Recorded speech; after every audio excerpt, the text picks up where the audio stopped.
Pilipinas, kaya pa ba? Just very quick though, I've seen a post online that really hit me big time. It made me realize how unfair what is happening in the Senate right now.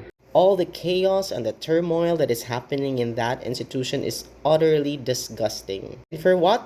Para lang talaga proteksyonan ng isang senador na considered as an international fugitive na may warrant of arrest galing sa ICC.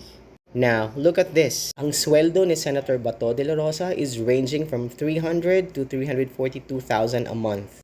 Hindi siya pumasok at nag-absent siya for about 6 months. Pero sumisweldo pa rin. Ibig sabihin lang nun, he earned about 1.8 to 2 million pesos while he was absent for 6 months. On the other hand, the minimum wage in the Philippines, at least for NCR, is only 692 pesos per day. At mas maliit pa yung mga nasa probinsya kasi dito sa Cebu, sa pagkakaalam ko, below 600. And in our province, sa Ormoc City, sa Leyte, it's even lower than 500 pesos. It means that it will take 9 to 10 years for a minimum wage earner to earn the 2 million pesos na kinita ni Senator Bato de la Rosa habang siya'y walang ginagawa sa Senado for 6 months. Can you imagine kung gaano ka-unfair yun? Kaya mga kababayan, kung ikaw ay isang ordinaryo at regular na manggagawang Pilipino, mapapaisip ka talaga. Deserve ba ni Bato ang suporta ng mga manggagawang Pilipino katulad natin? Kaya talaga lahat tayo dapat mag-isip ng tama. Isisingit ko lang na ang voter registration ay open na po sa lahat hanggang May 18, 2026. This is in preparation for the barangay elections ngayong October kung matutuloy. And of course, the most awaited 2028 elections na